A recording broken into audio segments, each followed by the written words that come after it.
Alors Mireille Zaki, bonjour. Bonjour. Merci de nous recevoir à Genève dans le cadre de la chaîne Antithèse. Alors est-ce que vous pourriez, pour commencer, vous présenter succinctement? Alors, je suis Mireille Zaki, journaliste depuis 20 ans en économie et finance. J'ai écrit 4 ouvrages qui ont bien marché sur la finance, l'évasion fiscale et les banques, le dollar, etc. J'ai travaillé au journal Le Temps, puis au journal Bilan comme rédactrice en chef. Aujourd'hui, je suis journaliste indépendante. Je suis aussi formatrice pour des non-journalistes pour devenir leader d'opinion. Je leur enseigne à devenir des leaders d'opinion. Et donc votre spécialité, c'est l'économie, la finance et toutes ces thématiques? L'économie et la finance sont ma spécialité. J'interviens beaucoup sur les réseaux sociaux depuis des années parce que je trouve très important de mener le débat directement avec le public sur ces sujets. Et du coup, quelles ont été vos influences intellectuelles en matière d'économie? Quelles sont vos références, voilà, parmi les grandes thématiques et les grands penseurs économistes? Je dirais que jusqu'en 2008, j'étais très technique. J'allais jusqu'au bout vraiment pour étudier les techniques des fonds et de l'investissement et des stratégies les plus complexes, et ça m'intéressait beaucoup. Donc je me référais surtout aux asset managers, à ce qui se trouvait sur Bloomberg, Reuters, etc. Après 2008, j'ai penché pour une lecture plus critique de l'économie. Pour moi, c'était essentiel. Par exemple, l'école libertarienne comme Ron Paul et Peter Schiff, qui sont des influenceurs incroyables aux États-Unis. C'est un peu la voix de l'opposition aux États-Unis par rapport au système actuel qui est très, très monétariste. Et il y a toute cette mouvance là-bas qui est inspirée de l'école autrichienne de pensée de Friedrich Hayek ou Ludwig von Mises, qui est aussi très importante parce qu'elle explique que la probité monétaire, elle ne passe pas par la création indéfinie de monnaie, mais par des étalons comme l'étalon or ou par des vraies garanties pour la monnaie qui assurent la valeur et la crédibilité d'une monnaie. Donc ça, je souscris beaucoup. Et puis, en général, je lis beaucoup d'auteurs américains parce que la meilleure pensée critique de l'économie et des critiques de la Fed, par exemple, la Banque centrale américaine, elle se trouve aux États-Unis. Et puis, c'est vrai que j'ai l'impression que depuis les années 80, 80, on est passé dans une économie un peu plus libérale et souvent on associe Hayek à Friedman. Est-ce que c'est vraiment le cas? Est-ce qu'il y a vraiment une filiation entre ces deux libéralismes? Ou est-ce que Friedman, c'est un peu différent et il a beaucoup influencé effectivement l'économie actuelle, mais est-ce qu'il y a vraiment une filiation entre les deux? Qu'est-ce que vous pensez de Friedman? Je trouve aussi que d'associer Friedman et Hayek est faux, parce que Friedman a effectivement influencé beaucoup plus l'école de pensée actuelle, monétariste, même peut-être l'école de Chicago, alors que Hayek, c'est beaucoup plus l'école autrichienne de pensée la plus pure, qui insiste vraiment sur la crédibilité, la probité de la monnaie, ce qui n'est pas le cas de Friedman. Alors peut-être qu'on peut commencer par parler de vos premiers sujets de livre, l'évasion fiscale notamment. Alors selon les estimations du rapport State of Tax Justice 2020, le système mondial perdrait plus de 427 milliards de dollars par an. C'est une estimation que j'ai trouvée à cause des abus à l'impôt sur les sociétés, l'évasion fiscale privée, etc. Et Joe Biden a récemment taxé la Suisse de paradis fiscal. Et je voulais savoir ce que vous en pensez de cette affirmation de Joe Biden. Alors, pour moi, c'est une longue guerre économique où le discours, c'est de, soi-disant, pourchasser les paradis fiscaux. Mais en général, ceux qui le font, ce sont eux-mêmes des paradis fiscaux. C'est-à-dire que les États-Unis sont un immense paradis fiscal aujourd'hui qui ne coopère pas avec les règles comme FATCA que ce sont les États-Unis eux-mêmes qui ont mis en place. Donc ça, c'est des accords en fait c'est des accords d'échange d'informations qui est censé vraiment prévenir toute tentative d'évasion fiscale internationale à travers d'autres juridictions. Mais les États-Unis eux-mêmes ne coopèrent pas, c'est-à-dire qu'eux-mêmes, si des étrangers déposent des fonds dans leur banque, ils ne donnent pas d'informations là-dessus, ils respectent vraiment la confidentialité. Et c'est eux qui accusent d'autres pays d'être des juridictions paradis fiscaux. Et donc, depuis que la Suisse a perdu son secret bancaire en 2009, j'ai beaucoup écrit sur le fait que c'est vraiment une guerre économique. Parce que la Suisse était un paradis fiscal, c'est quelque chose qu'on peut réprouver, ce n'est pas quelque chose qui est souhaitable, évidemment. Mais il y avait une concurrence avec d'autres paradis fiscaux qui, eux, sont restés, en l'occurrence, les paradis fiscaux des grandes puissances, comme les États-Unis et l'Angleterre. Et donc ça, vraiment, effectivement, une hypocrisie un peu des États-Unis, d'une certaine manière. Une hypocrisie des États-Unis, aussi de l'OCDE, qui n'a jamais mis sur la liste noire qu'elle a les États-Unis, par exemple. Et ça, c'est très étonnant. Vous citiez Tax Justice Network, qui est une ONG très pointue et très compétente sur l'évasion fiscale. Elle a dit qu'aujourd'hui, les États-Unis sont, avec les Caïmans, le principal centre d'opacité financière dans le monde. Ils ont gardé la Suisse dessus parce que la Suisse continue d'avoir un secret bancaire, en tout cas pour les Suisses.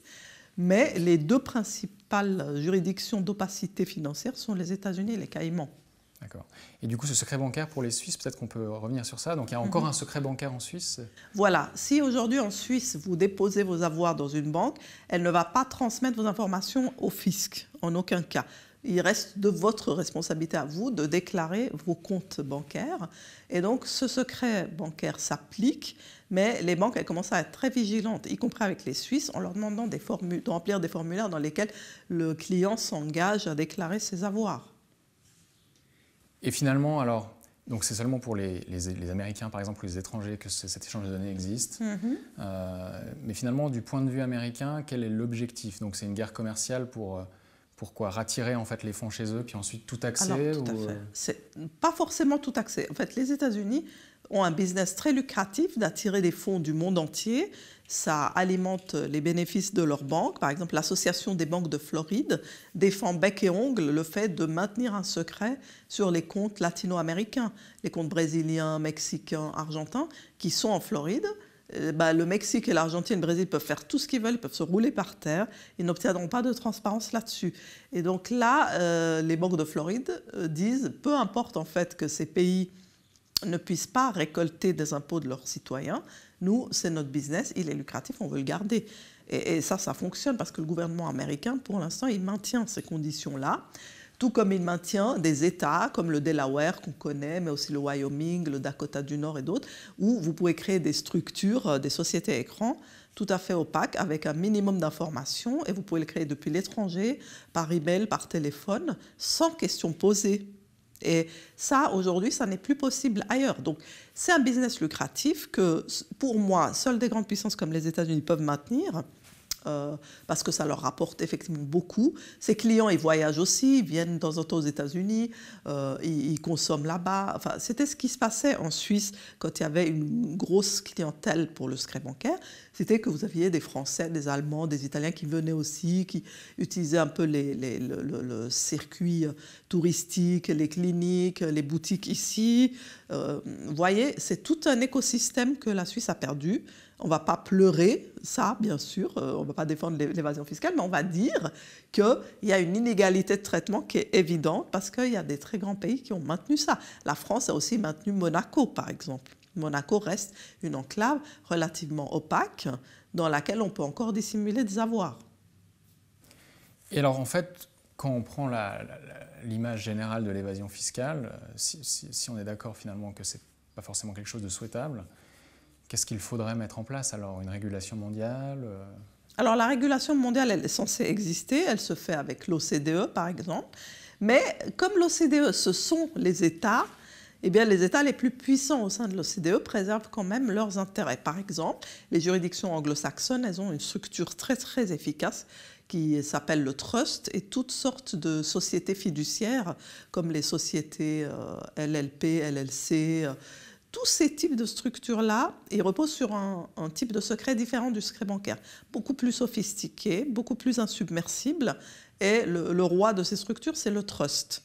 Qu'est-ce que c'est le trust peut-être qu'on peut... Alors le trust, c'est un contrat qui garantit que moi, je peux transférer vers vous, qui êtes un fiduciaire, tous mes fonds et je n'en suis plus propriétaire.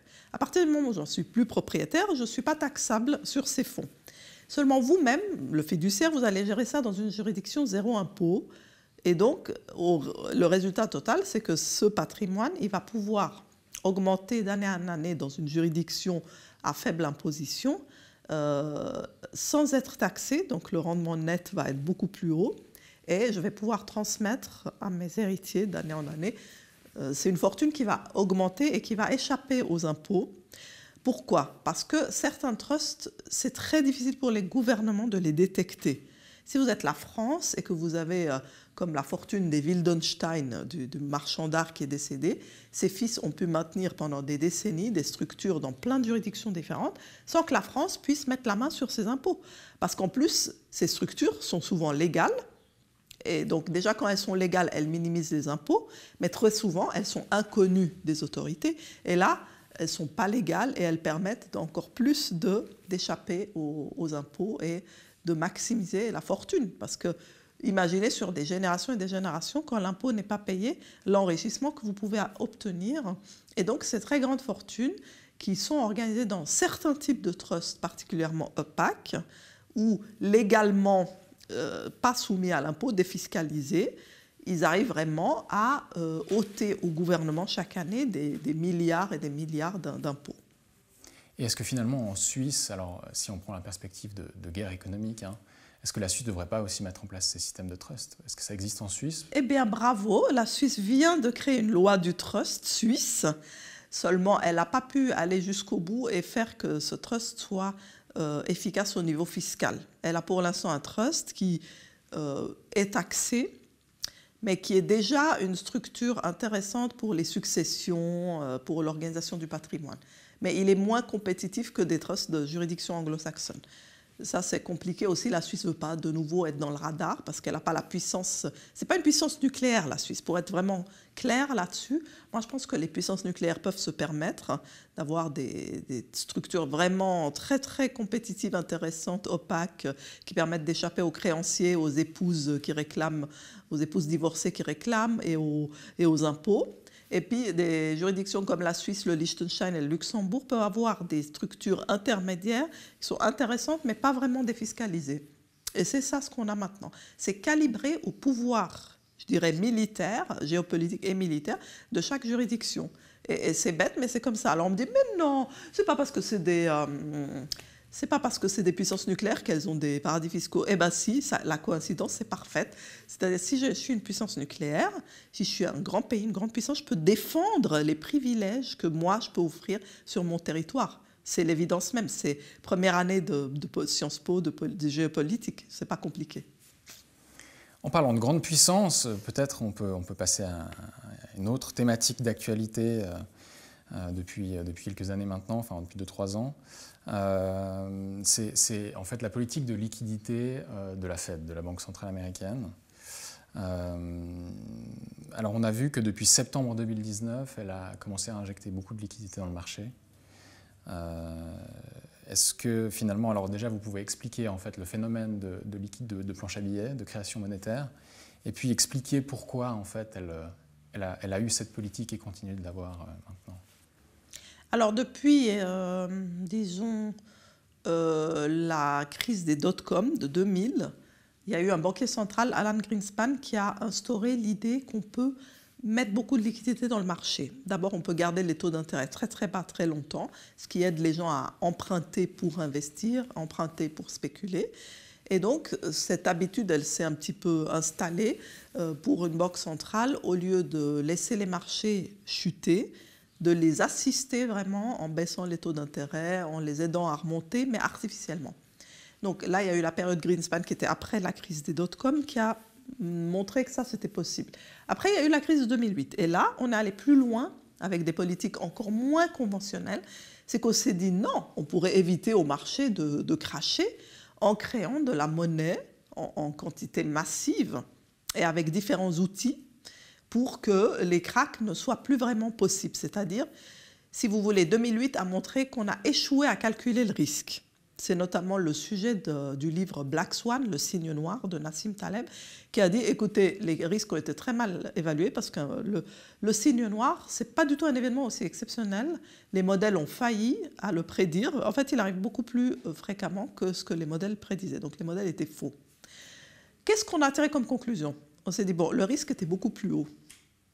Mais si on inclut vraiment ce risque-là, pour l'assurer, ça coûterait trop cher. Et on a décidé d'éliminer le risque des marchés. C'est-à-dire, pratiquement aujourd'hui, il y a ce qu'on appelle le Fed Put, c'est-à-dire la garantie permanente de la Fed qu'en cas de crack, elle intervient. Elle crée de la monnaie, c'est-à-dire au niveau informatique, elle crée une certaine somme, plusieurs milliards, et en face, elle émet des bons du Trésor sur les marchés qui deviennent de la dette que les gens peuvent souscrire ou qu'elle-même, elle va acheter. Mais tout ça va faire que tout d'un coup, il y a un acheteur sur le marché parce qu'elle, elle va acheter ses obligations. Et tout d'un coup, on a un marché qui est porté par un acheteur de premier ordre. Donc moi, je suis quelqu'un qui a peur du krach, mais je vois qu'il y a un énorme acheteur qui s'appelle la Fed, qui achète des obligations d'État, des obligations d'entreprise. Et le fait d'acheter des obligations d'entreprise, ça améliore les actions en général des entreprises. Ça enlève les risques de crédit, ça les réduit massivement. Même sur des titres quasiment défaillants, leur qualité monte parce qu'il y a quelqu'un qui achète, qui achète, qui achète. Et donc, on fait artificiellement améliorer toute la qualité de crédit et la valeur des entreprises. Et donc, les gens viennent derrière, comme des petits poissons derrière une baleine, qui est la Fed, pour acheter. Et on fait monter artificiellement le marché. Donc, le marché, il est administré maintenant par une banque centrale qui a éliminé une énorme partie du risque à la baisse, tout en maintenant intact le risque à la hausse. Ça veut dire que si les marchés montent, mais de 50% par semaine, on ne va pas les stopper. On ne va pas les stopper, on va les laisser monter à l'infini. Mais si ça descend, on va mettre d'abord des stop-loss et surtout, on va se mettre à acheter massivement des titres sur le marché en tant que Fed, en tant que banque centrale, pour stopper le krach. Et ce marché asymétrique et avec un risque baissier totalement sous contrôle et administré, c'est aujourd'hui plus vraiment la définition d'un vrai marché. C'est-à-dire que c'est une place qui est gérée par une banque centrale qui crée de la monnaie pour acheter elle-même, pour le maintenir à flot. Voilà. Et c'est des montants assez énormes, hein, puisque ouais. Alors j'ai lu que c'est 30% des nouvelles émissions de monnaie de toute l'histoire du dollar qui ont eu lieu depuis le mois de mars 2020. Oui, il y a vraiment une accélération. C'est énorme. Depuis mars 2020, il y a 4 000 milliards de dollars qui ont été créés. Donc ça, c'est énorme. Je veux dire que ça ne peut pas n'avoir aucune influence sur la valeur du dollar. Alors, on dit non, mais il n'y a pas d'inflation du dollar. Mais la réalité, c'est qu'il faut mesurer le dollar, non pas par rapport à d'autres monnaies, qui baissent aussi, parce qu'elles créent toutes, en fait, beaucoup de monnaie. La Banque centrale européenne crée de la monnaie, la Banque nationale suisse crée de la monnaie. Donc, toutes les monnaies sont en dévaluation. Donc, ça ne sert à rien de comparer le dollar avec d'autres monnaies en dévaluation. Il faut comparer le dollar avec l'or. Et face à l'or, la valeur du dollar, elle a été divisée par 2 en 10 ans, ou en 5 ans peut-être, à vérifier, mais la valeur du dollar elle a été, oui, en 5 ans, je crois bien qu'on est passé de 1 000 à 2 000 dollars, plus ou moins, l'once d'or. Et donc, aujourd'hui, la tendance, elle est claire.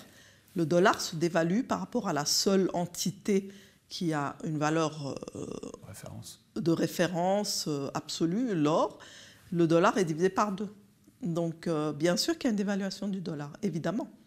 Ensuite, des investisseurs vont vous dire, oui, mais et alors, puisqu'on est dans un monde en dollars et que, de toute façon, le pouvoir d'achat du dollar, il se mesure finalement par rapport à lui-même. Mais la vérité, c'est que vous pouvez quand même mesurer l'inflation dans le dollar par rapport à beaucoup d'autres biens tangibles, par rapport à l'immobilier, par rapport à différents métaux, par rapport aux matières premières en général, par rapport aux crypto-monnaies même. Il y a eu une inflation. Le dollar s'est dévalué. Il en faut beaucoup plus pour acheter la même unité d'immobilier, etc. Tout a monté en dollars. Ça veut dire que c'est le dollar qui se dévalue. Et on ne veut pas reconnaître cette inflation monétaire qui est due évidemment à une création excessive de monnaie purement artificielle et qui n'est pas basée sur de la croissance, sur de la production.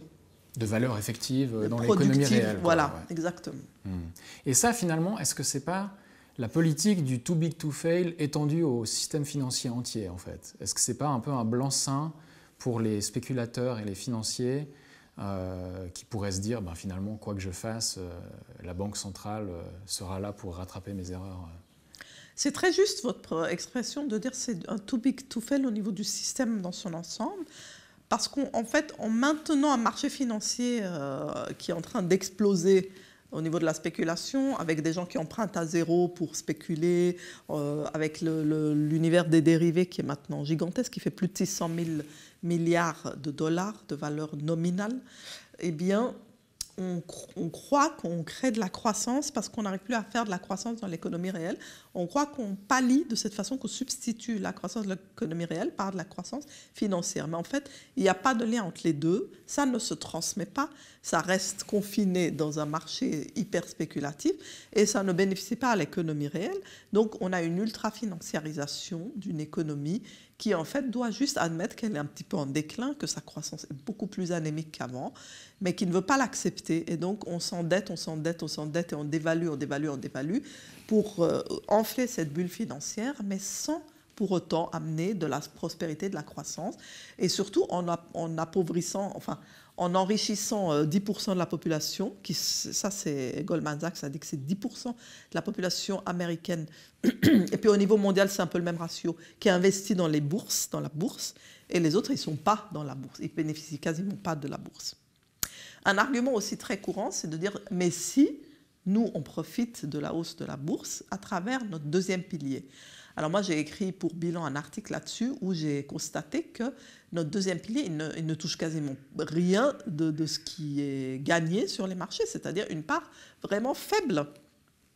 Si les marchés gagnent 20% en une année, ben nous, nos caisses de pension, elles nous versent 1 à 1,5 ou 1,8% par année, dans ces excellentes années qu'on a eues là.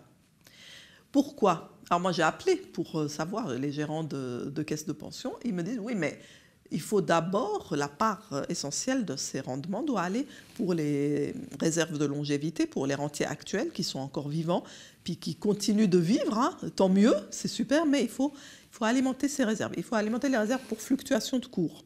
Il faut alimenter les réserves pour les étrangers qui n'avaient pas cotisé chez eux, mais qui sont venus travailler ici, puis qui doivent avoir un rattrapage. Donc, une fois qu'on a tout alimenté, il reste entre 0,8 et 1,8% de rendement, et qu'on a de la chance, on a du 2,5% chez les caisses les plus généreuses, sur des marchés qui font du 20% ou du 15% par année. Donc, on n'a rien d'équivalent à ce qu'un investisseur de premier ordre, un family office ou une grande fortune, obtient sur les marchés actuellement. Donc il ne faut pas se faire trop d'illusions sur les deuxièmes piliers. Hein. Ils ne sont pas en train d'exploser grâce au marché. Ce n'est pas du tout comme ça que ça se passe. Et en contrepartie, plutôt, alors s'il y a une déconnexion positive, disons, au niveau des effets potentiellement positifs entre le marché financier et l'économie réelle, j'imagine qu'il y a des conséquences potentiellement négatives pour l'économie réelle de l'augmentation de la bulle spéculative des marchés financiers. Voilà, il y a ce que j'appelle la vraie inflation aujourd'hui. La vraie inflation se mesure par l'écart entre la hausse des capitaux placés en bourse et la stagnation, voire le déclin des salaires réels. Donc du pouvoir d'achat. Voilà.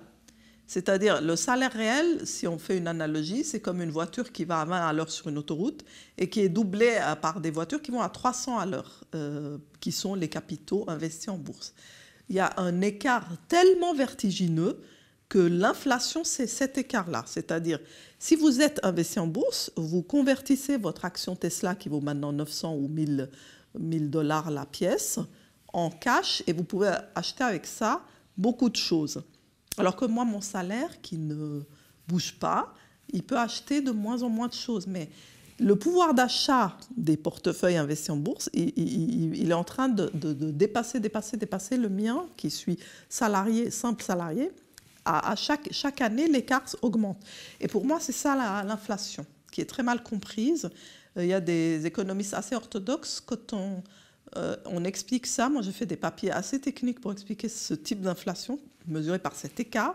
Ils disent « Ah non, c'est pas du tout ça la définition de l'inflation ». Mais ils restent sur des définitions qui ne sont pas du tout adaptées à l'évolution actuelle de l'économie réelle, de l'économie financière. Ils échouent totalement à capter cet écart, en fait. Et finalement, alors, si finalement toutes les banques centrales agissent de cette manière, en injectant des liquidités, moi, c'est un argument que j'ai entendu aussi, de dire que si tout le monde fait comme ça, finalement, quel problème ça pose, outre l'inflation. Donc derrière, la question, ce serait de dire quelle va être la conséquence à terme de ça. Est-ce qu'il pourrait y avoir un crash, une crise? Est-ce qu'il y a une crise qui va arriver dans ce système-là? Alors, on a parlé de l'inflation, c'est-à-dire que, en fait, quand vous faites toute cette injection de liquidité, vous créez énormément de monnaie et vous dévaluez l'argent de tous les épargnants. C'est-à-dire que vous prélevez une taxe sur tout le monde pour créer cet argent. Il n'est pas pris nulle part, il est pris sur l'argent que possède tout le monde. Si vous avez des billets sous votre matelas, votre billet il a perdu de la valeur parce que la Banque centrale a agi de la sorte. Donc ça, c'est la première conséquence. Deuxième conséquence, les valorisations ne reflètent plus du tout les vraies valeurs des entreprises. Elles sont beaucoup trop surévaluées. Et cet écart, il est même mauvais, même pour les investisseurs, parce que le jour où il y a une correction, on réalise que ces entreprises ne valent pas ça, qu'elles sont maintenues à flot alors qu'elles devraient au contraire se restructurer, améliorer leur efficience, et ben, il y a une forte correction qui peut venir. Ensuite, les gens qui ne sont pas du tout investis en bourse sont lésés parce qu'ils sont totalement hors du circuit de l'investissement, de l'épargne, de la consommation, et ils sortent, et puis on a une économie à deux vitesses. Et puis, l'autre constat assez étonnant, c'est que j'ai regardé les créations de liquidités de la BCE. Est-ce qu'elles ont profité à la bourse européenne? Pas du tout. La bourse européenne, elle évolue latéralement. Donc, toutes les créations de liquidités de toutes les banques centrales, y compris de la BNS, je pense qu'elles sont allées sur le marché américain, parce que c'est lui qui est monté. Il est monté de manière parabolique.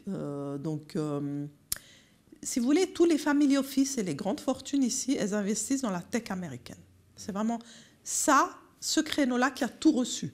Du coup, la valorisation des GAFA est tellement gigantesque qu'elle vaut l'Allemagne, par exemple, tout le PIB de l'Allemagne. Donc il y a maintenant l'Europe en entier, c'est quelque chose qui est devenu vétuste, très peu évalué. Le Dogecoin, qui est la crypto-monnaie la plus bidon, vaut plus que UBS, Crédit Suisse ou les banques allemandes ou tout le secteur bancaire allemand en entier. Enfin, c'est des aberrations totales.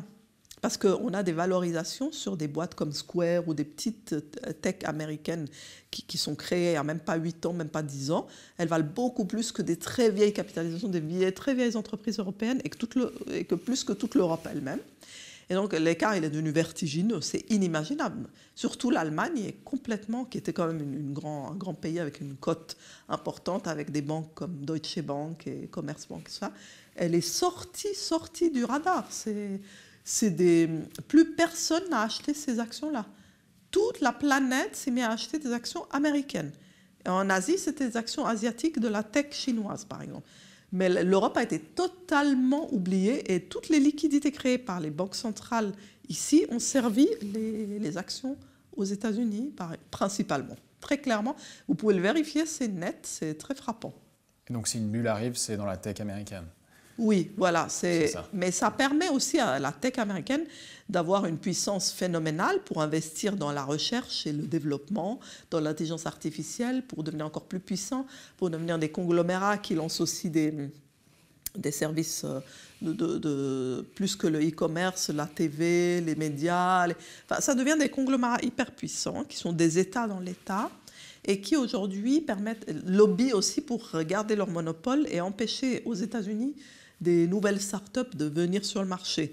Et donc les GAFAM bloquent quand même beaucoup. Elles ont un rôle de cartel maintenant et bloquent les nouvelles entreprises.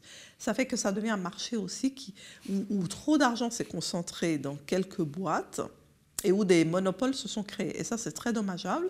Et ça empêche aussi les États-Unis de rester l'économie libérale qui a été un modèle auparavant et de ne plus du tout refléter ça. Pour ça, je vous recommande le livre The Great Reversal de Thomas Philippon, une excellente source pour réaliser à quel point ça n'est plus du tout une économie libérale, les États-Unis, mais vraiment une économie de cartel et de monopole. Eh bien, on lira ce livre. Ça nous amène du coup, vous avez mentionné les crypto-monnaies, peut-être qu'on peut parler de ça maintenant, puisque c'est un peu la grande, on est un peu dans la tech aussi, c'est la grande mode, ouais. Effectivement. On a le Bitcoin, on a le Dogecoin. Voilà, on a l'Ethereum. Enfin, il y en a beaucoup, il y en a près de 8000 ou 10 000. Exactement. Avec Elon Musk qui fait ses annonces. Voilà, chaque fois qu'il fait une annonce, il y a 30% de mouvement sur une monnaie, c'est phénoménal. Alors peut-être la première question, c'est qu'est-ce qu'une crypto-monnaie? Est-ce que c'est vraiment une monnaie finalement? Ouais. Quelles sont les conséquences écologiques ou les risques liés à ces crypto-monnaies? Alors une crypto-monnaie, au départ, ça se voulait une monnaie parce que c'était censé servir pour des échanges. Seulement, c'était une monnaie qui n'appartient à aucun gouvernement et qui se passe de banque centrale. Et ça, c'était une très belle promesse Parce qu'on s'est dit, tiens, une monnaie qui est pas celle d'un gouvernement souverain, mais qui appartient finalement à tout le monde et qui est validée par les gens eux-mêmes qui sont sur la blockchain, c'est-à-dire sur le réseau où on valide cette monnaie et toutes les transactions de cette monnaie. Donc l'idée, elle est très belle parce que c'est un système comme ce que l'Open Internet avait promis, un système de pair à pair, où on valide entre nous avec juste des formules informatiques, formules mathématiques, les transactions et ça joue comme ça. Et donc, c'était un système extrêmement séduisant pour beaucoup de gens, sauf que les gouvernements ont tout de suite bloqué le Bitcoin en affirmant qu'il n'y a pas de monnaie qui peut avoir valeur légale à part la monnaie du pays en question. La monnaie nationale, ouais. Et il n'y a aucun pays, les États-Unis ou même en Europe, ça n'est pas autorisé de voir circuler une monnaie. Ça peut circuler sous forme de bons d'échange ou de cartes de débit ou de chèques RECA ou ce que vous voulez, mais ça ne peut pas avoir valeur légale. Donc le Bitcoin et d'autres crypto-monnaies, c'est un peu redirigé vers un rôle d'actif coté dans lequel on peut investir, qu'on peut acheter et vendre. Seulement voilà, dans ce rôle-là, c'est un actif coté comme n'importe quel actif. Le fait qu'il soit sur la blockchain ne change rien du tout. Parce que moi, si je veux investir dedans, c'est avec des liquidités, notamment de la Fed, ou avec le cash que j'ai, ou ce que je peux moi emprunter, tout bêtement, que je vais aller investir dedans. Donc moi, je vais aller convertir du dollar ou du franc suisse en Bitcoin. Mais ces liquidités, je les ai d'où? Je les ai de la Fed. Je les ai du fait que je peux emprunter à zéro, si je suis sur les marchés, donc. Je peux emprunter très bon marché et je peux aller acheter des tonnes de Bitcoin pour spéculer. Et donc, c'est devenu malheureusement un actif de spéculation totale jusqu'à ce que les gens se sont demandé, mais au fait, à quoi sert le Bitcoin? Je veux dire, à la base, il avait vocation à être une monnaie, mais on ne peut même pas acheter une pizza avec, il y a trop de frais, c'est inefficace. Aujourd'hui, ce n'est pas accepté par tous les commerçants, loin de là. Ça progresse, mais très lentement. Et de toute façon, à un moment, il y aura les États qui pourraient l'interdire, ou voilà. Et c'est ce que la Chine fait actuellement. Ils veulent même interdire les transactions en Bitcoin. Donc, c'est une monnaie qui est trop dépendante des décisions des gouvernements, alors même que les gouvernements ne peuvent pas contrôler le Bitcoin, ils peuvent nous contrôler, nous, qui sommes leurs administrés, on est sur leur territoire. Donc, s'ils nous contrôlent, nous, ça veut dire qu'ils contrôlent quand même le Bitcoin indirectement. Le Bitcoin aussi est très techno-dépendant. Ça veut dire que s'il n'y a pas d'électricité, s'il n'y a pas de connexion, eh bien, il n'y a pas de Bitcoin. C'est-à-dire, on a vu que des gens qui étaient dans des manifs en Iran ont voulu faire des transactions en Bitcoin, mais le gouvernement a simplement coupé Internet et c'était fini le Bitcoin. Donc, il a énormément de limites, mais les croyants dans le Bitcoin, parce que c'est quasiment une religion, maintenant il y a des gens, des adeptes vraiment, ils ne veulent pas voir, ils sont un tout petit peu dans le déni. Moi aussi, j'adore l'idée du Bitcoin, mais je ne suis pas dans le déni. Je vois les limites du Bitcoin. Le côté techno-dépendant, le côté que c'est devenu un actif de spéculation. Et maintenant, on en vient au côté écologique, parce que ça, c'est réel. Le problème écologique du Bitcoin, il ne peut pas être nié. Quand vous émettez 1 milliard de dollars de Bitcoin, vous fabriquez pour 1 milliard de dollars de Bitcoin, c'est comme si vous aviez créé 13 millions de barils de pétrole, par exemple. Alors, on a maintenant toutes ces comparaisons énergétiques qui montrent qu'il a un rendement énergétique particulièrement mauvais, qui ne peut pas être nié. Donc, il gaspille énormément d'énergie. Et aujourd'hui, il y a des voix qui s'élèvent pour dire, mais pourquoi est-ce qu'on doit créer encore 2,5 millions de Bitcoin? Parce que c'est ce qui reste à créer pour arriver aux 21 millions fatidiques sur lesquels on s'arrête de créer des Bitcoins. Alors voilà, c'est ça la question. Je me permets de poser une petite question. Vous avez dit que le Bitcoin était dépendant de Internet et de l'électricité, etc. Est-ce que ce n'est pas le cas aussi pour la monnaie classique? Les banques, etc., sont aussi dépendantes d'Internet maintenant à 100%. Donc, c'est très juste. C'est différent. Le Bitcoin a toujours sorti comme argument que lui-même, il était totalement indépendant, inaliénable, infalsifiable, que moi, je pouvais avoir accès privatif en tout temps à mon compte. Et ça n'est pas vrai. Si je suis dans un cold wallet, c'est-à-dire un portefeuille déconnecté, ce qui est possible, je peux entreposer des bitcoins sur un portefeuille hors ligne, ça va. Mais même pour les retirer, pour les transférer, je ne pourrais pas les transférer si je n'ai pas de connexion. Mais si je suis en ligne, si mes transactions se font en ligne, eh bien, et ça c'est ce qui se fait, c'est tout l'intérêt du Bitcoin, c'est que je puisse transférer. Eux, ils avaient basé leur argumentaire là-dessus. C'est la monnaie fiduciaire normale, elle ne dit pas, nous, on est extrêmement autonome de tout gouvernement, de toute autorité, de tout contrôle. Ils n'ont pas prétendu ça, mais je veux dire que l'argument principal du Bitcoin, c'était ça. Donc, simplement, on vient leur dire, écoutez, ça, par exemple, c'est quelque chose que l'or, une faiblesse que l'or n'a pas, parce qu'il y a eu énormément de comparaisons entre l'or et le Bitcoin, et c'est de là qu'est venu l'argument, oui, mais finalement, le Bitcoin, il n'y a pas d'électricité, il n'y a pas de connexion, il n'y a pas de Wi-Fi, c'est terminé, il n'y a pas de Bitcoin. Alors que l'or, il est là. Après, les jeunes vont dire, oui, mais l'or, ça sert à quoi, c'est quoi? Et il y a une déperdition de l'intérêt pour l'or, parce que c'est moins technologique, moins sexy, moins jeune, moins millénial, etc. Eh bien, on a envie de dire, oui, mais je veux dire, l'or, il est là depuis l'Antiquité. Vous êtes des jeunes, vous êtes éblouis par la technologie, on l'est tous, mais l'or, il conserve sa valeur en tout temps parce qu'on le possède vraiment. Parce qu'à la fin de tous les arguments, le seul argument qui vaille, c'est la possession, le ownership. Quand est-ce que je possède vraiment quelque chose? Est-ce que je la possède si elle est sur un compte informatique, finalement? Elle est sur un compte en ligne. Tant que j'ai accès, tant que j'ai mes mots de passe et tant qu'il y a de la connexion, oui. Mais l'or, c'est pas pareil. L'or, il est là, il est chez moi, il est dans mon coffre ou dans un coffre non bancaire qui se trouve en ville. Bref, tant que j'ai accès à mon or, je l'ai, je le possède vraiment. De la même façon, si j'ai un titre, un certificat qui dit que moi, je possède quelques onces d'or, est-ce que ça, c'est une vraie possession? Non, on est de nouveau dans la virtualité d'une possession, mais on n'est pas dans une possession. Parce qu'à la fin de tout, ce qui compte, c'est ça.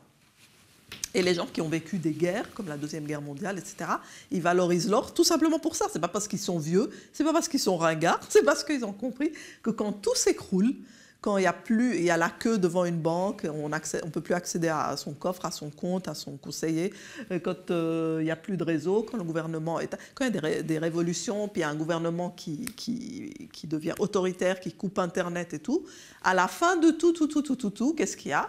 Il y a mes billets de banque que je possède, qui sont sous mon matelas, il y a mon coffre avec mes valeurs tangibles, comme des bijoux, des diamants, des choses comme ça, puis il y a les onces d'or, que je peux quand même échanger. Alors là, on va dire, il ne faut pas des trop gros lingots, il faut des petites coupures, c'est-à-dire des vrais nlis. Et ça reste valable. Et puis j'aimerais aussi dire aux jeunes qui sont plus que technophiles, ils sont techno ébahis, éblouis, voilà, que la doctrine anti-or, c'est les banques centrales qui la répandent depuis 2000. La BRI, les banques différentes, la Fed, Ben Bernanke, un gouverneur de la Fed, mais aussi la BNS qui a adopté cette doctrine. C'est eux qui la répandent parce qu'elles n'ont pas de réserves d'or, elles ont vendu les réserves d'or. Surtout la BNS a vendu trop tôt ses réserves d'or juste avant que l'or explose en valeur. Elle a perdu énormément là-dessus. C'était une erreur historique, mais elle l'a fait en coordination avec plein d'autres banques centrales. Et donc, quand on a fait ça, on a plutôt intérêt à tenir le discours que l'or, ça vaut rien. Mais c'est faux. Je veux dire qu'il faut rester très sceptique sur la notion que l'or, c'est une relique barbare. Parce que l'or, il reflète en tout temps la dévaluation des monnaies. Sa seule existence, si vous regardez un graphique d'or en dollars, ça vous dit comment le dollar chute par rapport à l'or. Et cette révélation-là, vous ne l'avez qu'avec l'or. Si l'or disparaît, vous devrez mesurer votre dollar en pétrole peut-être, dans d'autres matières premières. Ce sera plus compliqué parce que c'est des matières premières dont les cours sont encore plus manipulés que l'or, qui sont encore plus volatiles, etc. Donc, qu'est-ce que vous ferez si vous n'avez pas d'or? Si l'or cesse d'être coté, si l'or cesse d'être un étalon et de représenter la valeur de votre dollar, vous êtes foutu. Vous ne pouvez plus savoir qu'est-ce qui se dévalue. Parce que c'est l'étalon et ça le reste. Donc, attention à ne pas tomber dans le piège des doctrines anti-or intéressées qui servent à justifier le fait que les banques centrales, leur réserve, c'est du papier. Elles ont du papier qui a pour réserve du papier, c'est-à-dire du vent avec du vent comme réserve, comme garantie. Et donc non, il y a des fois des choses qui doivent être rappelées et l'or est un étalon et il le reste. Et sa valeur ne se dévalue pas à travers les âges parce que sa quantité, elle est limitée, elle est finie. Il ne sait pas dévaluer l'or. Et ça me permet de rebondir peut-être sur comme on parle de banque centrale, sur peut-être la politique de la BNS justement, qui est devenu un très gros fonds d'investissement. J'ai lu qu'il y avait presque 100 milliards de bénéfices accumulés et des réserves investies de près de 1000 milliards de francs, dont des actions américaines. Beaucoup. Qu'est-ce que vous pensez de cette politique de la BNS, de ses opérations, de son opacité?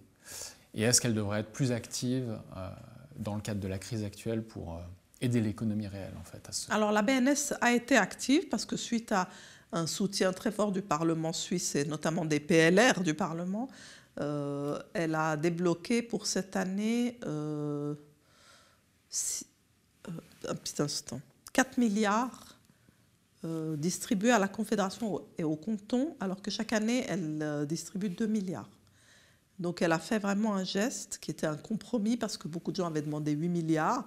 Et donc il y a eu cette aide. Maintenant, il faut voir comment elle est allouée. Mais elle a effectivement puisé dans ces bénéfices dont vous parlez parce qu'il y a eu un très gros débat populaire autour de ça.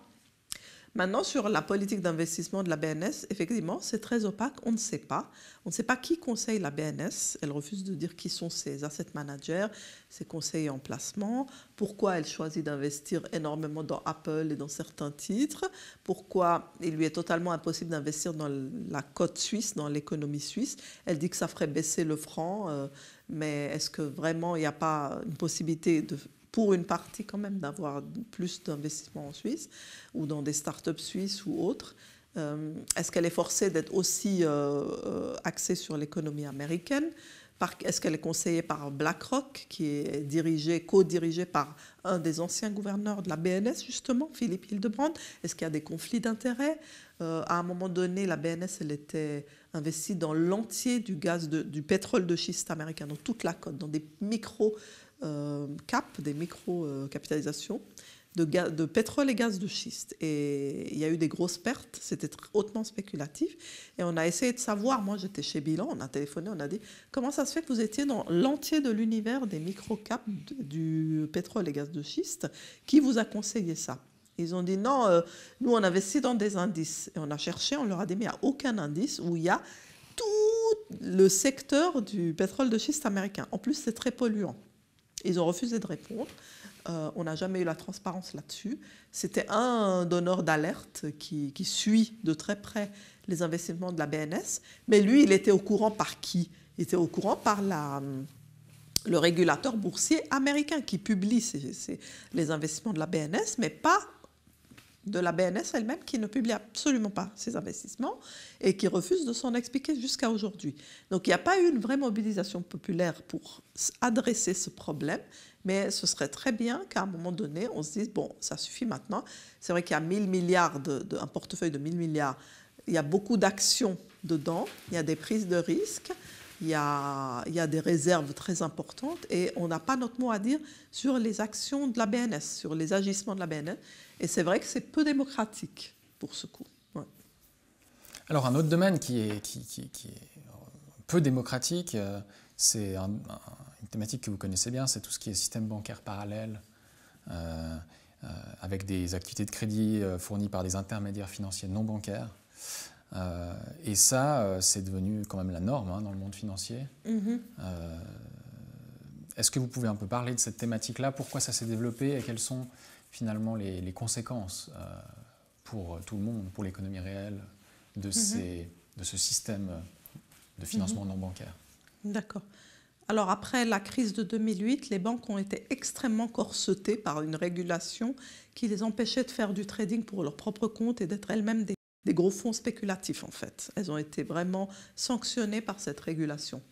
Mais la grande blague, le gros gag dans tout ça, c'est que les activités qui étaient faites sur ces desks se sont immédiatement reportées sur ce qu'on appelle le shadow banking ou la finance de l'ombre, c'est-à-dire sur la finance non bancaire. C'est tous les intermédiaires financiers non bancaires qui se sont mis à se prêter entre eux pour faire des opérations spéculatives.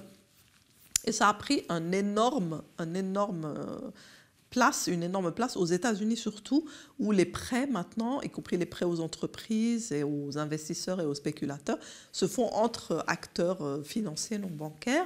en passant plus du tout par les banques. Les banques sont un prêteur, mais un prêteur parmi d'autres est assez secondaire maintenant aux États-Unis. Donc tout le monde émet des obligations même très risquées. Tout le monde se prête des crédits à court terme, à moyen terme, à long terme. On peut prêter entre nous de pair à pair, voilà, peer-to-peer, on peut se prêter. Tout ça est favorisé par les taux très très bas, les taux d'intérêt très très bas. Et cette finance non bancaire, qui est basée sur le crédit que tout le monde se fait et qui permet d'alimenter la spéculation après, est très peu régulée. Très très peu régulée. C'est ça la différence avec le monde bancaire. Ouais. Exactement. Donc moi je compare ça à une piscine, la régulation des banques, je compare à une piscine qui a 3 côtés, mais qui a un côté où il n'y a pas de mur et l'eau s'est échappée entièrement vers cette finance-là et on n'a absolument rien régulé en fait. Au contraire, on a complètement lâché la bride, on a fait sauter des verrous invraisemblables parce qu'on ne veut pas, aux États-Unis, on ne veut pas admettre qu'on est en déclin et que ce système est arrivé en bout de course. Donc on fait sauter un verrou après l'autre désespérément pour maintenir quand même une activité, quitte à ne plus rien réguler et ne plus rien contrôler. Et la Fed est là derrière pour les cracks. Quand interviennent les cracks, elle vient financer. C'est exactement ce qui s'est passé bien avant le coronavirus. En septembre 2019, il y a eu un crack, un problème de liquidité majeur sur ce marché non bancaire de crédit. Et la Fed, elle est intervenue massivement. Elle avait commencé à intervenir massivement au moment où le coronavirus est arrivé en février 2020. Ça faisait déjà 3-4 mois qu'elle intervenait massivement pour sauver le marché financier américain. C'est ça, donc il y avait déjà une période de crise en fait voilà. à ce niveau-là. Ouais. Seulement ça, il n'y a que les gens qui suivent les marchés au quotidien qui s'en sont rendus compte et qui l'ont commenté. Parce que nous, on était au courant, c'est sorti dans le Wall Street Journal, Bloomberg, partout, qu'il y avait un stress sur le marché qui était dû au fait, à quoi alors? Pourquoi? Ce marché du crédit, là, non bancaire, il est tellement énorme, il y a tellement de leviers dedans, il y a tellement de prises de risque dedans, que quand la Fed, en 2018, a décidé de réduire son bilan, qui était gigantesque, et de revendre un peu tous les titres qu'elle avait achetés, parce qu'à un moment, il faut qu'elle se décharge un peu de tout ce qu'elle achète. Alors, elle avait essayé discrètement de revendre un peu des choses qui étaient sur son bilan. Ça a agi comme un resserrement monétaire. Je deviens un peu technique, mais je suis obligée de dire ça. C'est quand la Fed, elle renverse sa politique pour réduire la taille de son bilan, en fait, le marché ne peut plus supporter. Ça a vraiment agi comme une hausse de taux. Et donc, il y a eu ce stress sur les marchés du crédit non bancaire, du crédit spéculatif. Et ils ont tout de suite dû reacheter des titres, regrossir leur bilan et rebaisser les taux d'intérêt à 0. S'ils pouvaient, maintenant, ils le baisseraient à moins de 0, mais ils ont peur d'aller jusque-là. Mais on est complètement coincé. On a une montagne spéculative, de crédit spéculatif investi dans les bourses. À la seconde où on relève les taux, mais d'un tout petit peu, c'est une aiguille qui va piquer le ballon, le gigantesque bulle de crédit, qui va sauter. Donc on ne peut plus rien faire à part laisser le levier, les emprunts augmenter pour que la bourse continue de monter sans jamais relever les taux. Alors, comme je n'arrivais pas à croire que les taux d'intérêt américains n'allaient jamais remonter, j'avais posé la question à un chef économiste de HSBC qui m'a dit « Écoutez, non, les taux d'intérêt ne vont jamais remonter. Et alors ?» Et j'ai dit « Ah, on en est au point où on va justifier ça, on va dire « Et alors, il n'y a pas de souci, c'est bien, tout va bien, il n'y a plus de taux d'intérêt définitivement. » Et tout va bien. Donc, c'est vrai qu'on est totalement coincé. C'est un système qui va arriver à un moment au bout parce que quand la Fed aura un bilan gigantesque, que les taux seront à 0 ou négatifs et qu'il y aura quand même un crack, je ne sais pas ce qu'ils vont faire. Il n'y aura plus de cartouches. Voilà, c'est un système qui est vraiment, vraiment, vraiment en bout de course, qui a fait sauter tous les verrous, qui a surendetté tous les protagonistes. Et maintenant, on est en train d'aller au bout de cette expérience et de voir ce qui va se passer. Mais on n'a jamais vécu ça avant. Jamais une banque centrale n'a monétisé à ce point. Ça sonne pas très bien, en tout cas, n'est-ce pas, en termes de perspective. Ça a l'air un peu mal emmanché, il me semble aussi. Mais est-ce que du coup, il ne se tournerait pas vers des acteurs privés comme BlackRock, par exemple, si on en vient à BlackRock, qui est souvent surnommé la 4e branche du gouvernement américain? Est-ce que finalement, ces acteurs-là ne pourraient pas eux-mêmes jouer un rôle dans ce maintien après coup? Oui, alors BlackRock gère 4 000 milliards aujourd'hui de dollars, quelque chose comme ça. Ils travaillent avec plein de gouvernements. Vous savez qu'ils étaient aussi sollicités par le gouvernement français pour la réforme des retraites. Là, ils ont été sollicités par le gouvernement américain pour ramener des liquidités au marché. Ils ont joué comme une arme, une branche du gouvernement pour liquéfier les marchés. Et ils ont racheté en 2008 les actifs stocktiques de Bear Stearns et d'AIG à la demande de la Fed et du Trésor, notamment. Voilà. Et donc après, eux, ils sont censés proposer ça à leur clientèle qui veut investir là-dedans. Et alors, oui, ils peuvent agir comme un acteur supplémentaire, mais qu'est-ce que c'est? C'est une deuxième Fed finalement. Donc on va toujours dans la même direction, dans la fuite en avant, de créer plus de dettes, de prendre encore plus de risques. C'est une accumulation de risques qui est plus que systémique. Elle est à tous les niveaux et elle est sur des montants incommensurables sur lesquels, le jour où il y a un crack, personne ne peut plus rien faire. Aucun autre gouvernement du monde. Tous les autres pays ont beaucoup moins de liquidités, ont beaucoup moins de moyens que ça. Si on a un crack sur des choses comme 100 000 milliards et des tailles comme ça de crack, rien ne peut être fait. Rien ne peut être fait.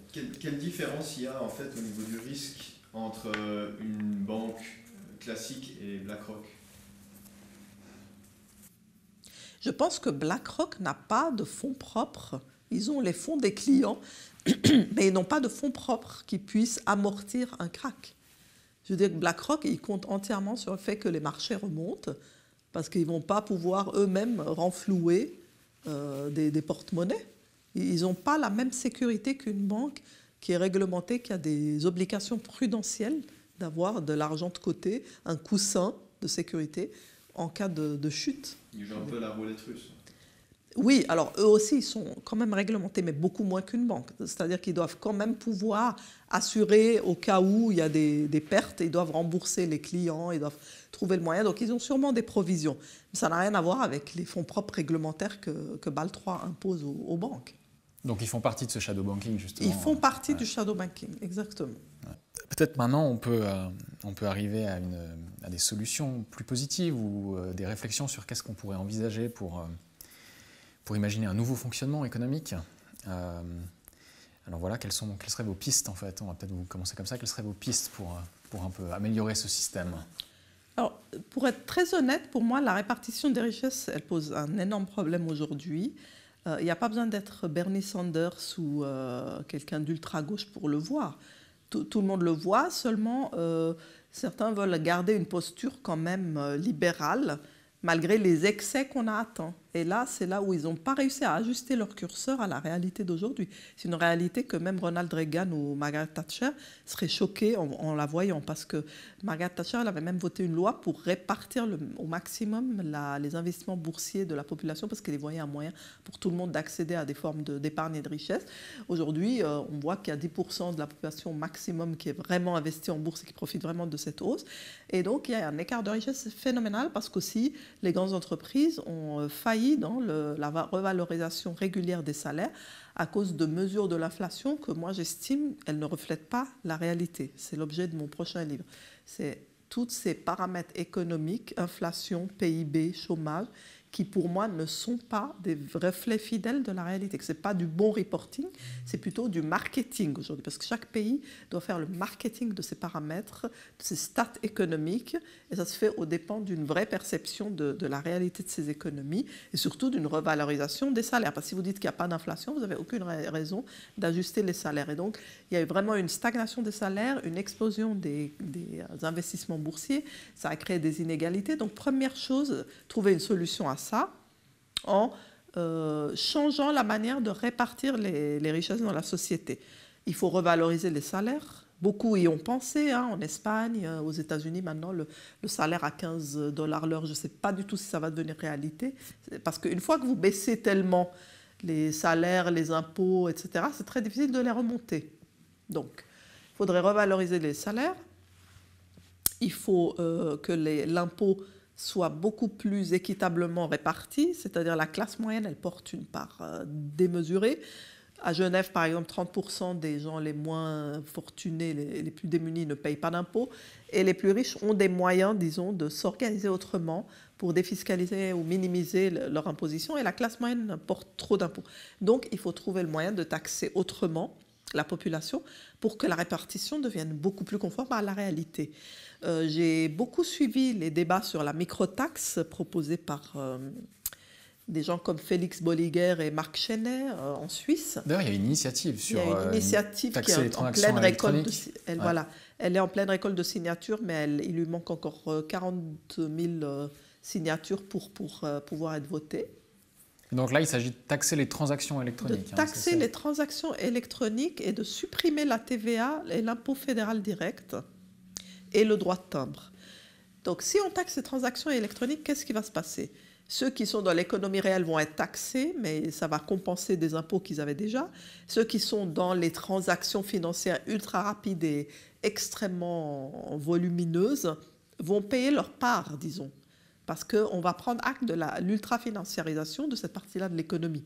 Et donc on va changer complètement la répartition et la logique de la fiscalité, permettre que les salaires nets et le revenu disponible et le pouvoir d'achat soient un petit peu améliorés, et faire en sorte que les financiers qui font énormément de transactions et qui font des bénéfices par année de plusieurs centaines de millions puissent contribuer une part un tout petit peu, un tout petit peu, on n'est même pas en train de faire la révolution, mais une part un tout petit peu plus équitable par rapport à leur rôle dans la société et à la disproportion des gains qu'ils font comparé aux simples salariés.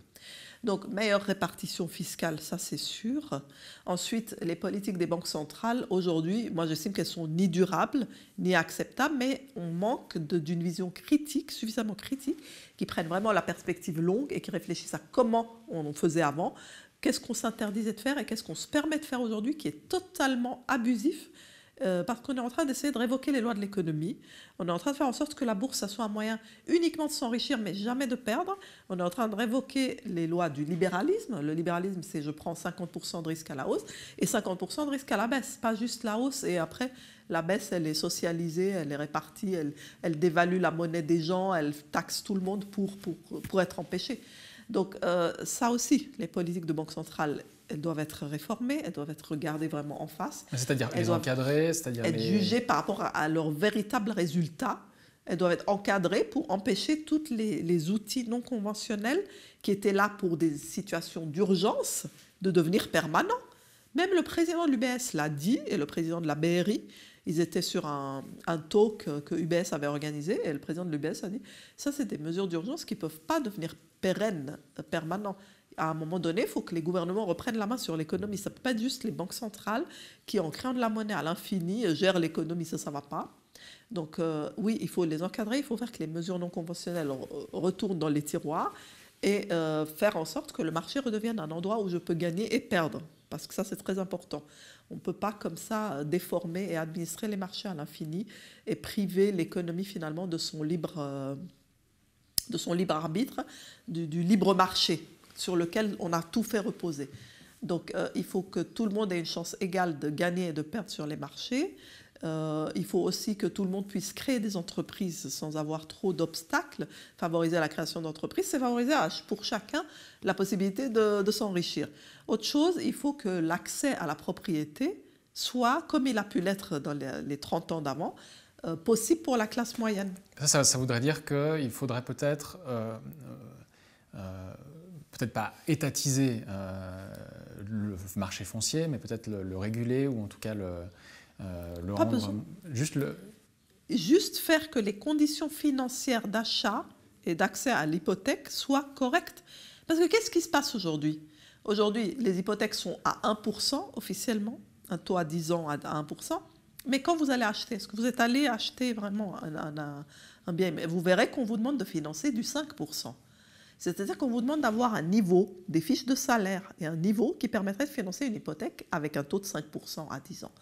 Et finalement, comme l'a montré Raiffeisen et d'autres études, les jeunes aujourd'hui qui sont en voie de création d'une épargne, de création de leur propre patrimoine, n'arrivent pas. Ils n'arrivent plus. Contrairement aux générations d'avant, leurs parents ont pu acheter de l'immobilier à des prix raisonnables. Les jeunes aujourd'hui n'y arrivent pas. Et ça, en Suisse.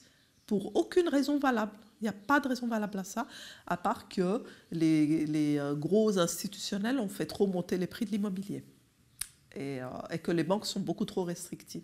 Donc on n'a aucune politique, un minimum social qui aide finalement les salariés. Toutes les politiques sont pour des gens à haut revenu, pour qui une hypothèque c'est facile, qui pourraient presque financer avec leurs fonds propres, etc. Ça ne joue pas, ce n'est pas suffisamment social.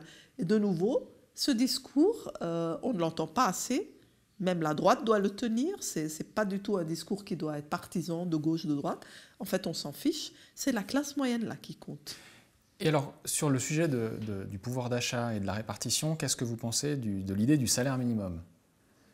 Ou en tout cas du salaire, du revenu inconditionnel. Alors, le salaire minimum, c'est autre chose que le revenu inconditionnel. Le salaire minimum a été voté à Genève à 25 francs de l'heure. C'est une très bonne chose parce qu'on ne veut pas accepter la sous-enchère salariale qui n'a pas de fin. Et donc, oui, bien sûr, oui au salaire minimum, c'est la base. Si on veut redonner du pouvoir d'achat et permettre que les consommateurs consomment et que l'économie fonctionne, le salaire minimum aujourd'hui, dans les conditions, et étant donné que les salaires n'ont pas bougé depuis 10 ans, c'est pas du tout un abus, c'est un minimum, quoi. Donc on remet les choses en perspective et on dit que c'est la base, le salaire minimum. Ensuite, le revenu inconditionnel. Il a été voté en Suisse, il a été rejeté à 77%, je crois. Pourquoi ? Parce que le problème, c'est qui va le payer ? Qui va payer pour que des gens touchent un revenu inconditionnel sans travailler ? Et la solution qui a été trouvée dans cette dernière votation, je ne sais pas ce que vous avez voté, mais la solution qui a été trouvée, c'est de prendre ça sur les impôts de ceux qui travaillent. Donc, est-ce que c'est possible une société où ceux qui travaillent financent ceux qui ne travaillent pas ? Évidemment, les Suisses ont massivement rejeté cette idée. Donc, il manque toujours le moyen de financer un revenu de base. Mais sur l'idée, ça serait une bonne idée. L'idée d'elle-même, oui, ce serait une bonne idée pour moi, à condition que celui qui touche le revenu de base, si moi je touche un revenu de base à partir de 18 ans, ça veut dire que je dois quand même apporter quelque chose à la société. Parce qu'il n'existe pas une société humaine, même dans les sociétés préhistoriques, où je recevais quelque chose sans rien faire. Vous êtes au courant que l'homme préhistorique, il devait partir à la chasse et à la cueillette, donc il devait dépenser de l'énergie pour obtenir une ressource, un produit, de quoi s'alimenter. Il n'y a pas un endroit sur Terre où quelqu'un reste oisif ou choisit ce qu'il veut faire ou ce qu'il ne veut pas faire et il reçoit. Parce que s'il reçoit, c'est la conséquence du travail de quelqu'un d'autre. Donc là, il y a une vraie réflexion philosophique sur l'équité par rapport à ça. Mais si, par exemple, un jour, on a une robotisation massive des emplois peu qualifiés, il peut devenir, indispensable d'envisager le revenu universel. Parce que les gens, s'ils veulent travailler, mais qu'on les en empêche et on leur dit, écoutez, tout ça est robotisé, il n'y a plus de métier pour vous, à moins que vous maîtrisiez le data science et que vous soyez docteur en intelligence artificielle, il n'y a plus de métier ouvert. Eh bien là, effectivement, il pourrait être nécessaire pour les gens d'avoir un revenu de base inconditionnel. Et puis alors, on entend souvent parler de finance éthique ou de placement éthique ou d'économie éthique, etc., alternative. Qu'est-ce que vous en pensez ? Est-ce que c'est du greenwashing ? Et si finalement c'est une solution intéressante, est-ce qu'il y a des fonds qui sont vraiment éthiques ou verts dans lesquels on pourrait faire confiance Alors, effectivement, les fonds et l'industrie financière n'ont pas choisi de se lancer dans l'investissement éthique. C'est surtout le régulateur, par exemple l'Union européenne, qui a poussé très très fort depuis les accords sur le climat pour faire basculer l'entier de l'industrie financière vers l'investissement éthique. Donc, en voyant cette poussée monumentale du régulateur européen, l'industrie ici financière en Suisse et en Suisse romande a décidé de se réformer. Alors, beaucoup vont recatégoriser des fonds de placement en placement éthique et puis vous regardez la composition et tout est le même. Moi, ça, j'ai vu en direct. Donc, il y a beaucoup encore de gens qui tâtonnent à ce niveau et d'autres vont prendre ça beaucoup plus au sérieux et vont vraiment mettre en place des critères de sélection qui vont vous dire... comme, je ne sais pas moi, qui c'est qui m'avait parlé de ça ? BNP Paribas avait engagé 50 analystes, je crois, depuis la Suisse et à Paris, etc., pour vraiment faire des placements éthiques. Alors, je ne veux pas leur faire la publicité. Il y en a un certain nombre. Je crois que Safra Sarrazin est dans les placements éthiques depuis longtemps. Par contre, ce qu'il faudrait, c'est auditer ces fonds. Moi, je suis en général, si vous voulez, pour avoir des gens qui auditent, des conseillers, des experts indépendants qui auditent les fonds de placement. Pour la finance éthique, ça consisterait à aller voir les critères qui sont utilisés pour sélectionner. Puis si on est dans la finance éthique, mais qu'on a British Petroleum, et ça se trouve régulièrement, des gens qui sont dans la finance éthique, mais qui défendent l'idée d'investir dans les pétroliers, dans ceux qui polluent, etc. Et vous leur posez la question, comment ça se fait que vous êtes dans tous les pollueurs et dans tous les... Ils disent parce que il ne faut pas exclure, ce n'est pas bien d'exclure, il faut aller dans l'actionnariat de ces entreprises et puis s'activer à l'interne pour les changer. Alors, moi, j'ai trouvé que ce discours se tenait, mais après, j'ai vu que Bill Gates, par exemple, il mène campagne dans plusieurs médias, il publie des pages entières pour dire qu'il ne faut pas désinvestir. Désinvestir, ce n'est pas bien, il faut rester investi dans les groupes qui utilisent des énergies fossiles, etc. Et puis l'argument était assez faible, mais le message était très fortement matraqué qu'il ne faut pas désinvestir. Et puis il se trouve que lui, il a des intérêts, il a été dans des conseils d'administration, il a des placements là-dedans. Et il a d'ailleurs, on le lui a reproché. Et donc, ce type de communication, il faut faire attention. Ceux qui mènent campagne, c'est très présent actuellement, des campagnes de RP, dans des médias pour protéger certains intérêts. Ça, ce n'est pas un avis indépendant. Il faut des avis indépendants, des analystes extérieurs qui ont travaillé dans le monde bancaire avant, mais qui sont maintenant payés par le client. Je dis bien le client, pas la banque, pas le gérant, pas l'asset manager. Ils sont payés par le client pour auditer et voir si c'est le cas. Et je pense que sans ça, on ne peut pas savoir si c'est vraiment bien fait ou pas, mais c'est indispensable. Donc si je comprends bien, ces fonds éthiques pourraient être une solution si c'est bien fait. Si c'est bien fait, mais par contre, il y a encore beaucoup de greenwashing quand même, voilà. Potentiellement dans le... C'est utilisé comme marketing par beaucoup d'asset managers, encore aujourd'hui, et ça va le rester. Mais quand c'est bien fait, ça peut rediriger beaucoup de ressources vers l'investissement vert, vers le capitalisme vert, voilà, avec ses plus et ses moins, mais ça peut réorienter beaucoup de fonds vers une économie circulaire, par exemple, vers moins de gaspillage. Donc ça, c'est intéressant. Et puis finalement, parce que pour beaucoup de gens, en fait, le système financier, c'est quelque chose d'un peu nébuleux, qu'il est difficile de saisir, de comprendre et donc d'espérer pouvoir changer. Donc finalement, comment faire? Est-ce qu'il faudrait réduire ce système financier, sa taille, pour rebasculer dans l'économie réelle d'une certaine manière? Ou que faire finalement pour les gens qui se posent cette question et qui ont l'impression que finalement ce système est indéboulonnable et qu'on doit faire avec? Alors, réduire la taille du système financier, ce n'est pas une mauvaise idée parce que les montants gigantesques auxquels on est arrivé maintenant, qui sont beaucoup favorisés par de la dette financière, ce n'est pas quelque chose de positif. On a vu qu'il n'y a pas beaucoup de ruissellement. Le Financial Times et les journaux les plus financiers en ont parlé de cette histoire de ruissellement qui ne fonctionne pas. Ça, c'est aujourd'hui admis. Et donc, réduire la taille, mais comment il faudrait que ce soit certains gouvernements qui le décident, ceux qui ont les places financières les plus grandes, mais ceux-là, ils comptent dessus pour donner une illusion de richesse. Et aujourd'hui, c'est un peu leur fer de lance, leur arme de guerre, leur arme de puissance, d'avoir une place financière aussi forte. Pourtant, si vous regardez le Standard & Poor's qui monte, vous regardez la part de ce qui est de la dette dans ce qui est investi dans la montée de cet indice, on est à plus des 2 tiers, je crois. Il faudrait vérifier les derniers chiffres, mais énormément de cet argent investi qui gonfle les indices, c'est de l'argent emprunté. Et donc ça ne va pas. Finalement, c'est un sursis jusqu'à ce que des taux d'intérêt montent, jusqu'à ce que quelque chose fait que cette dette doit être remboursée.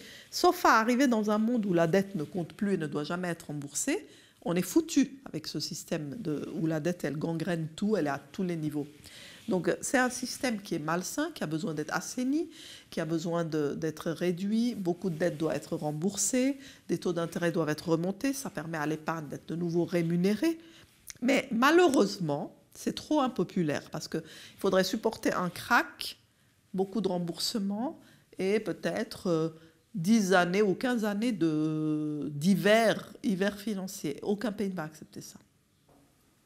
Donc c'est difficile de transformer, ça veut dire que les gens ils doivent se débrouiller eux-mêmes pour sortir, avoir des autofinancements ou des monnaies alternatives ou pour essayer de contourner le système en fait. C'est ça la solution finalement. Il faut essayer soi-même de se protéger de ça, d'avoir sa propre épargne, d'éviter d'avoir trop de dettes, d'être le plus autonome financièrement possible, de cultiver son jardin entre guillemets, ceux qui peuvent... Beaucoup de gens maintenant rêvent de, si vous voulez, cultiver leurs patates, avoir leur ferme. C'est incroyable à quel point les gens se disent finalement, la seule solution pour moi, c'est de me déconnecter d'un système qui est devenu beaucoup trop financiarisé, risqué, parasitique, etc. Et peut-être que moi, je peux créer. Et ça, c'est vrai que tout le monde a entre ses mains la possibilité de se créer sa propre vie. Bon, c'est un peu facile à dire parce qu'on a tous besoin d'un salaire, etc. Mais en tout cas, il faut savoir que là, c'est très difficile pour ce système de revenir en arrière. Hein. Ça c'est sûr. Donc en fait, ce serait plutôt se créer des bulles en attendant le crash qui va arriver d'une certaine manière, si je vous entends bien, et puis finalement espérer recommencer ou une fois que l'économie se sera d'elle-même régénérée. Ouais. Alors voilà, on est très nombreux à avoir essayé de prévoir le sommet, le pic de ce marché boursier qui depuis 2009 monte de manière artificielle, en fait, subventionnée, de manière subventionnée, ça c'est clair. Et c'est très difficile parce que tant que l'imprimante à billets, enfin c'est une façon de parler, la création monétaire continue, ça va continuer et il ne faut plus attendre sur la fin de ce système, mais vraiment s'en protéger au maximum pour ses enfants, pour ses biens à soi, pour son portefeuille de troisième pilier, de deuxième pilier. Essayez quand même de voir un peu où est-ce que tout ça est placé et essayer de se protéger et d'avoir des fonds propres et d'avoir peut-être un peu d'or de côté. Les crypto-monnaies, je veux bien, mais c'est tellement volatile, ça perd 50% en quelques heures. Voilà, on aurait voulu que ça soit une valeur refuge, mais ça ne l'est pas aujourd'hui, soyons clairs là-dessus. De l'immobilier, des terres, toutes ces choses tangibles qui peuvent garder la valeur à long terme et qui ne sont pas dépendants, je dis bien pas dépendants, de la finance et de ces fluctuations. Parce qu'il faut à un moment se protéger vraiment de ça qui est beaucoup, beaucoup trop risqué aujourd'hui. Sauf si on a les moyens d'y investir. Hein. Et de tout perdre, je veux dire. Très bien. Tu as quelque chose à ajouter ? Très bien, alors Myriam Zaki, merci pour ce moment d'échange. Je ne sais pas, normalement on a un moment carte blanche pour vous si vous voulez rajouter quelque chose. Donc voilà, si vous voulez, vous avez maintenant quelques minutes encore pour... Alors moi, je conseille à tous les gens qui nous écoutent de s'informer de la manière la plus large possible, de chercher les sources les plus larges possibles, d'essayer toujours d'entendre d'autres sons de cloche.